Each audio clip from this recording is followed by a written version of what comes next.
Hello friends and welcome to Let's Play Golem. I'm your host, MagicManMo. Prague, 1549. Some things can be brought to life by the power of letters. Yeah, those ones.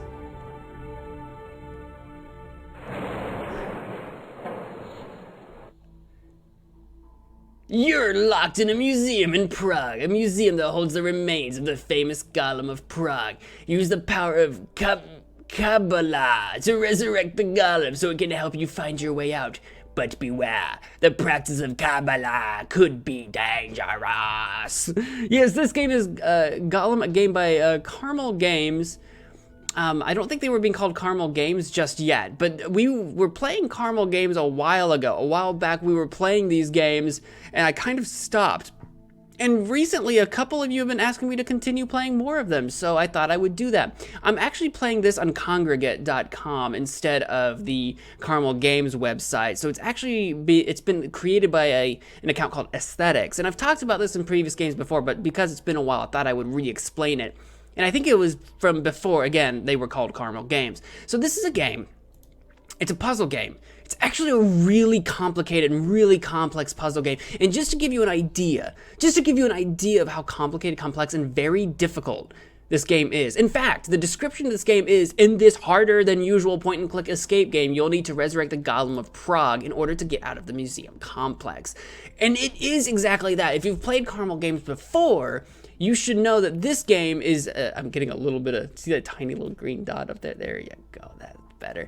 If you've played Carmel Games before, this is significantly more difficult than any of the other games that they've created before. In fact, this is actually not the first time I've played this. I've played this before for YouTube. I recorded me playing this, but I ended up scrapping the episode because I don't think I was in the right mood or frame of mind to play it at the time. And this game took a really long time for me to beat, and I wasn't really being my energetic, happy-go-lucky self, and I just didn't like the video. I didn't like the video, I didn't like the episode, and I didn't think I could save it, and I scrapped the whole thing.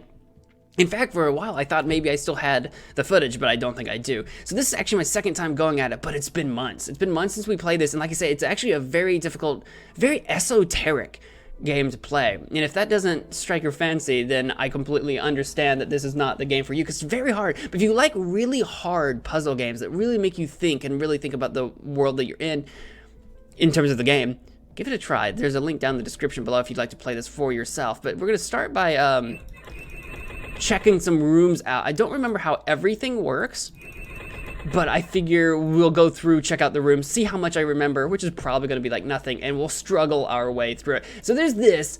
This, if I'm not mistaken, might actually be what we use to change the layout of the room. As you can see, this room is kind of like a hexagon? Is that what I'm looking at? Hang on. 1, 2, 3, 4, 5, 6, 7, 8.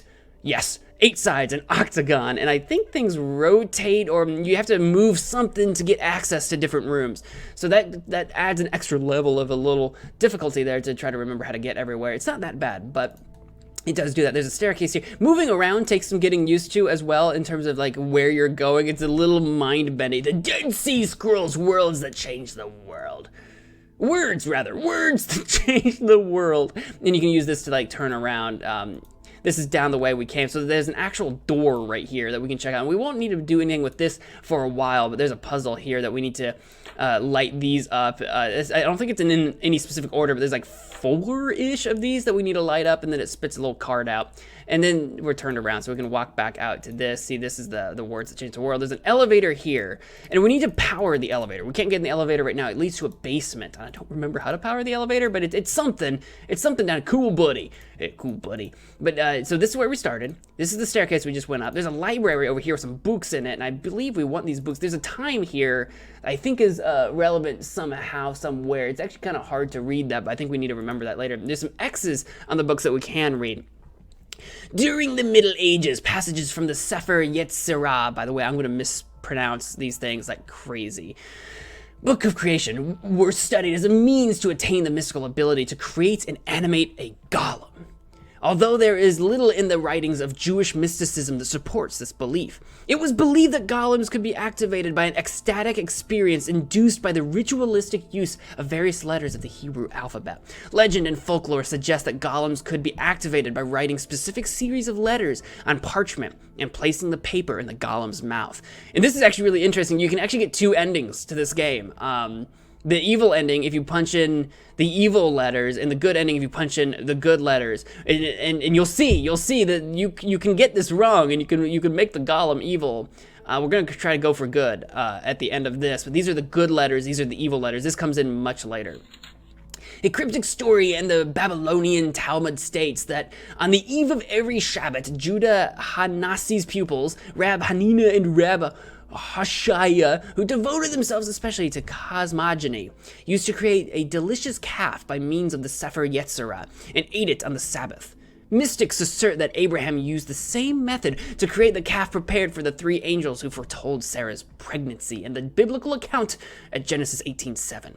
All the miraculous creations attributed to other rabbis of the Talmudic era are ascribed by rabbinic commentators to the use of the same book. Well, now this is all pretty much nonsense in terms of the puzzle. This is more important to our puzzle. There's a weight puzzle. I think this is in the basement. I forget where this puzzle is, but we need to get to 250 kilograms, and I don't think it tells us that when we get there. So this is important to us.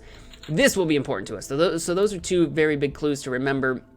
Like I said, you're actually looking for the books with the X's. There's another one here. Gematria is a system of assigning numerical value to a word or phrase in the belief that words or phrases with identical numerical values bear some relation to each other or bear some relation to the number itself, as it may apply to a person's age, the calendar year, or the like. And this is going to be important as well. By the way, I don't know why I'm playing this and I don't have my notebook with me. I need to grab that. Because like I say, this is a more difficult game, so a notebook, pen and paper of some kind will be beneficial. The important thing here to remember is that when you combine these things, they read right to left, right? So if this symbol is 20, this is 20. This is the 1 symbol. See how that works? It reads right to left. So that's good to keep in mind, and that's what these symbols mean in case we discover the value of the different symbols.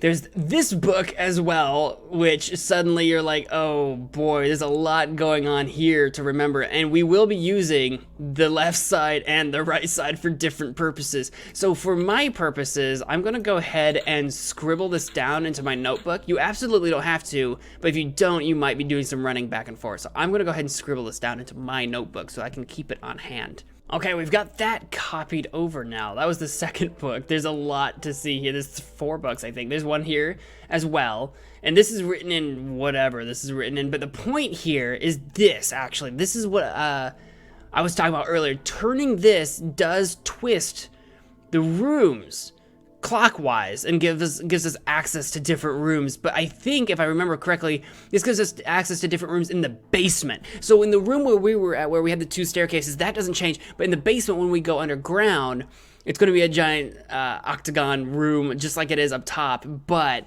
there's going to be only one way to get in, which will be this way. If we can't get in, we'll know we've got this screwed up. And if we can't get out a different way, we'll know we've got this screwed up. So there's this as well. So this changes the basement, which we'll get to very soon. This is the floor plan. As you'll remember, this is our twisty thing. This is the library where we're in right now. This was the staircase that led us up to that puzzle that I said we would have to deal with later. The elevator that doesn't work. This leads us to a different room as well altogether. This just tells us where this thing is. The floor plan B. So this is the floor plan B, right? This is the order of the things that need to be able to open. The elevator will come down here, and we need to be able to come in this way and go out this way. And I'm not sure, it's got this symbol, this kind of like shape to it, but I don't know if that's actually the shape that the wheel needs to be in, but we'll twist it around until we get it right. It's really not that hard. Now this, I don't know why it says question mark.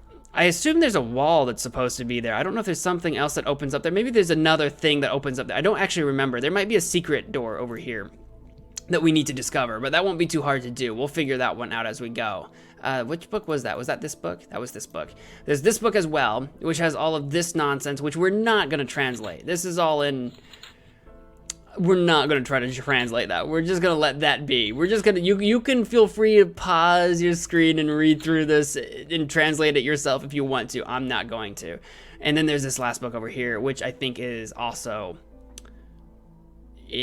not in any kind of language that I feel like translating. It reads right to left, I can tell you that much, but that's all I know. And then again, there's this clock up here, which I guess I'll draw a quick little thing to it. It looks like the X symbol and the it's really tiny on my screen. It kind of looks like a K of some kind, but it's a clock pointing little hand to the X, big hand to the K. So it's at 155. 155. I think 155 is actually what we need to remember. I think there's something that we need to set to 155. If we keep scrolling around, we've got this painting here, which doesn't, I think, mean or do anything for us. We've got this room, which I believe has nothing to do with 155. I do think we get 4 numbers at some point, which using that one book that I copied, we translate into symbols here. But I don't think we have the code yet, and this button I think lights up when this door opens. So we'll come back to that because we don't actually know the 4-digit code. Yeah, this is Cool Buddy, which I think is the website or person who worked on this, I'm not entirely sure. There's this one that also has some numbers here, which is possible. I think we get a series of coded letters that we have to transform into numbers, and then we come into here. So that's why I copied that book down, because we're going to be doing a lot of that, I'm pretty sure, if I remember right. Now, we haven't been up this staircase yet, but this leads us over to this puzzle, which is this weird disc floating in the water. I think this comes up much later, too. This is another one where we have to light up some of these different symbols, though I think we are going to have to translate from numbers or from different symbols into these corresponding symbols. So we'll come back to this when we know what we need to light up. I forget how many things need to be lit up in that one. It doesn't really... I think we can walk... Oh, we can look up, too. We can also look up, and I don't remember what this tells us. I'm pretty sure it has something to do with the number of dots. 1, 2, 3, 4, 5, 6, 7, 8. It's 8 each time. 1, 2, 3, 4, 5, 6, 7, 8. It's 8 each time. I think it had something to do with the number of dots in this or something. It'll come up later.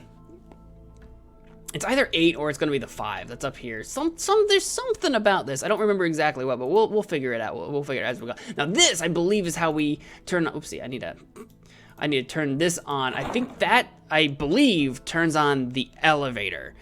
This thing, we need to set this to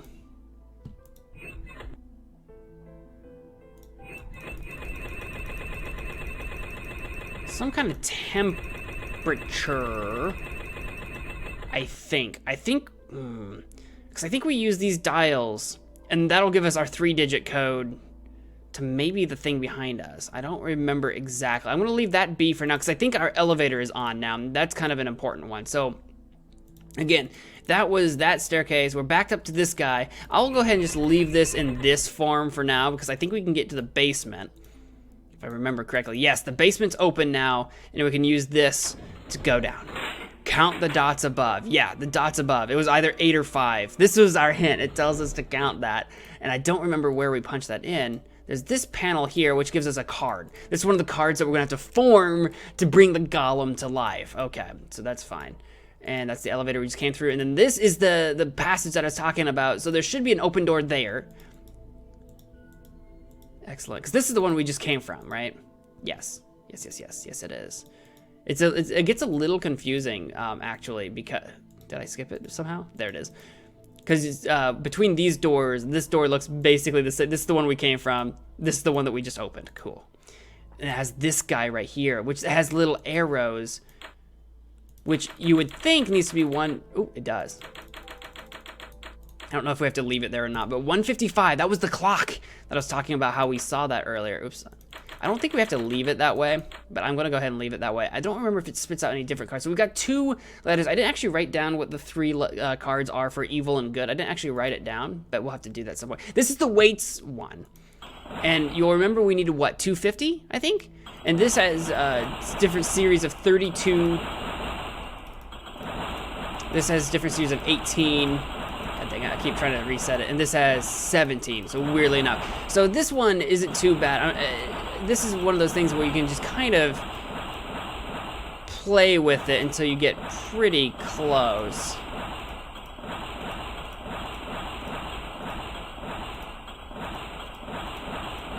There it is. There's my 250. I'll say that's one where like you can try to do the math and get it figured out, or you can kind of play with it and you'll get there. So we've got 3 cards already. We're doing, oh, I'll tell you right now, we're already doing way better at this than I did the first time we came through here. Those are the degrees that we need to remember for that thing upstairs. So we got 125, 400, and 175. Those are the temperatures that we need up above. Perfect. And that will give us a 3-digit code to use elsewhere. I think that's all that we need to do here. Because this is like the boiler room or whatever. That's the big tip-off. Like, remember that weird temperature gauge thing you saw earlier? This is like a boiler of some kind. So we need to go back to that. So we've done that puzzle, done that puzzle. I think we're ready to get out of here. Now, again, it said that there might have been a mystery room down here. So I guess I can go ahead and try to change the thing around so that we can try to see that. We'll try to fix that real quick. Let's go down here. See, are you disoriented yet with me moving around? It's actually really disorienting to get used to where you need to be. So this should let us in, and then that should be that mystery door, which I don't remember if there's actually anything in it or not, or if it's just a wall. There might be a mystery thing. There might be a secret room down there. Let's check that out. It might also just be a wall. I don't remember. I don't know. So it should be to my right. Oh, oh, there is a thing here. It is a wall, but it just has a paper there. That's right. It says 18. 18. Okay, 18. And we got some symbols. Do I need to mark those symbols? I don't think that I do. I have 18. Just gonna draw myself a quick pictogram, but I don't think I need to care what these are. I think the important thing is actually the 18, because I think that corresponds, oopsie, my bad. I think that corresponds to the puzzle that with the giant floating rock in it. I think it corresponds to that. Actually, it might not. Count the... Oh, no, it corresponds to this guy right here. It corresponds to this, obvious. It so obviously corresponds to this. So 18, as you remember it reads right to left. So I need the symbol for 10 and the symbol for 8, which I wrote down. The symbol for 10 being, according to these squiggles, kind of like a tiny 7, kind of like this, but more like this. I think it was more of like an apostrophe 7, because there's a couple that look kind of like different sized 7s, which is really annoying. And then we need an 8, which should be kind of like that weird symbol that looks like pi, kind of like this one. That didn't work. Do I have a different symbol? Oh, maybe this one. No? Ah, there we go. That's the one. That's the one. I'm like, it's one that looks like pi. The way I wrote it isn't exactly that. Look, I don't know Hebrew. I don't know the Hebrew. I don't know the Hebrew. By the way, full disclosure, I don't remember how to beat these puzzles. I'm just figuring it out as I go, but it took me a lot longer to figure out the first time I went through. It's amazing how if you even when you don't remember exactly how the puzzles work, if you've done it once, it's amazing what sticks with you. So we've done that. The next thing we need to do is I think the water one, because this is to count the dots above. Maybe it's both dots. What do we say, 8 and 10? Well, that's 18 again, actually, hilariously. What do we say? 1, 2, 3, 4, 5, 6, 7, 8. 1, 2, 3, 4, 5, 6, 7, 8. 1, 2, 3, 4, 5. 8 and 5. Maybe 8 and 5 would do it. We already said, oh, these are different symbols, though. The symbol for 8 is like an H-looking thing. I don't see it. I don't see an 8. Oh, no, it's literally right here. Perfect. And then 5. I'm dumb. The M-looking one. This guy.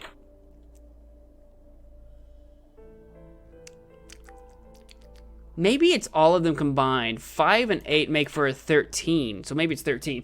Again, the 10 is the... oh, not again, rather. But the 10 is this kind of 2 with a P type thing. And then the 3 would be kind of like a weird loopy 7 thing. This guy right here. That's the 3. That would be 13. Maybe count the dots above. Maybe it's all of them all together. Because if this is 8 and there's 4 of them, that's 32. Is it these dots or the ones that... Let's go with 32. Let's go. It could be 32. 30 is kind of like a noose type thing, and then the 2 is this kind of arrow looking guy.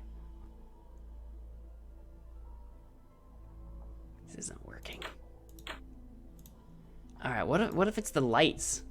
5, 10, 15, 20, 25, 30. Maybe just, well, we did just 30 by doing just this guy by itself. Maybe I need both, because if I do like 32 and 13, maybe it's both. I'm so sure this is the way that's supposed to be done. I'm not sure. But you know what? We'll come back to that. Let me do the temperatures. This for sure is 125. 125, 400. And then this is 175. Which I went too far for. What? At least they didn't make me have to convert Fahrenheit and Celsius. It's all the same. Maybe I need to use these symbols for something. So this is for a 3-digit code. So this is a long 7 and a short 7. This is what I meant by like they're like 7s but different lengths. Look, man, I don't know Hebrew. So I'm just guessing. Perfect. So we've got those symbols. I wrote that down. We needed to know those 3 for some kind of combination. It's not for this one, is it? Because I can convert. Well, some things are actually kind of. Let me come back to this. Let me come back to this. Let me come back to this. Let me come back to this. If I go back down here, that's a 4-digit code. We don't actually know how many digits this one is, but if it's 3, we might be able to do, so the long 7 would be like 4. The short 7 might be 6. And then the end thing would be like 1. Well, actually, unless it's backwards. If you read right to left, it might actually be, what'd I say, 1, 6, 4? It might not be that. It might not be that one. The thing is, if you look back at the book from the library, what's really annoying, I think, which book is it? I think it's this one. Nope. It's this one. If you look back at the book, nope, it was the first one. No, the second one? If you look back at the book, you can see how some of these repeat. So like, see this long 7? It could be 200 or it could be 4. So some of them like repeat. So like hopefully we're not too screwed. This is what I was talking about that apostrophe piece before, if you remember that. Okay, so we have the codes that we're still working on. There's a 4-digit code here that we don't know the answer to yet. But it is these symbols. Okay. Which is the symbols that we got from that 3-digit code, but it's 4. And then we've got this guy that's got numbers, which could be to do with that. I think we're done with the basement. I think everything in the basement should be done. Let me go back into the boiler room and see if, I don't think anything changes once you're down there. I think we're done. I think we are done with the basement. Oh! That's where the 32 went. The 32 went into this door. The 32 reveals the golem. Okay. We have the golem now, which we can put papers into his mouth and light him up or whatever. I don't think we have what we need though. I don't think because we still haven't actually entered this guy yet. Okay, okay.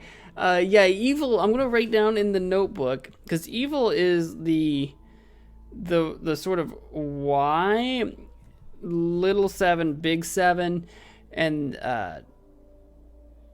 evil, I'm not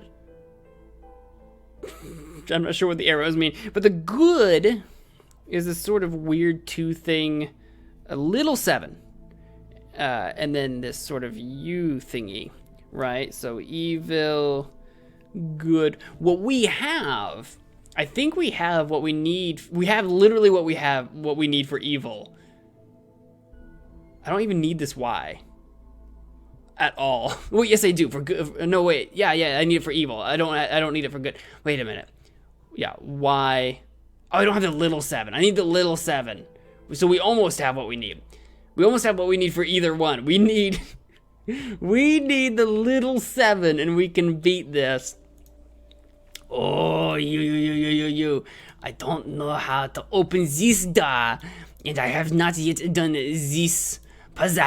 So there's a door in a puzzle that I haven't figured out just yet. I can't remember how to figure them out, and I'm sure each one has a card. I'm sure there's 6 cards altogether, enough to do evil and enough to do good. Okay, I think I got it. So the 3 digits on this, the 3 digits that we had up here, these 3,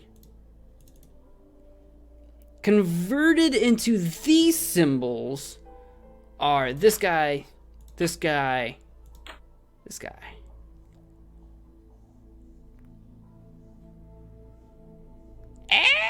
Or, if it's not this one, a long 7 could also be this guy. Ah! There's my little 7. There's the little 7. There we go. Oh, we got it. Oh, we did it. We did the thing. And then if we go to the golem now, we have enough for good. Good is... Oh, we don't. Oh, wait, yes. It's this guy. Yes. Wait. I think it needs to be over here. Take it out. Take it back out. I need it to go the other way around. The good is this guy in this spot. And then my little 7. And then my little 7. Yes. And then this guy. And that gives us this combination, which, by the way, this was our opportunity. If we wanted to do the evil ending, we would get a different code. I don't know what happens when we do that. I don't know what happens with the evil ending, but this, I think, is what we need to punch into here. I assume verbatim. Do I have a W? Oh, I do. I got past it. There, the W, the kind of pie-looking symbol. Yes. The sort of lambda, yes. And then that kind of, not that one. Not that one. Nope. Nope. Nope. Nope. Nope. Nope. Nope. And then we're out of the maze. We're out of the museum. Congratulations, you found the building's exit. No, there's an alternate ending. Try using different letters on the golem. But that's the golem game. It's so hard. Even having played the game before, it took me almost an hour to beat. Even having played the game before once, and remembering a lot of it kind of as we went. It's so hard. It's such a long way. It's such a divergence from how Carmel Games usually does their stuff. But that has been Golem. Again, if you want to play this for yourself and try to get the evil ending, just do exactly everything as I just did. You can watch this video. I don't think there's any random elements, so just watch this video, run through. You can check out the evil ending for yourself. I bet the golem eats you or something. I actually have no idea, but that's going to do it for this video. Did you think I could do it? Did you think I had the brains for it? Well, we did it. So thank you all so much for watching. If you enjoyed it, please do all the things. But what if you guys do? Thank you all so much for watching. And until next time, wash your hands. Bye.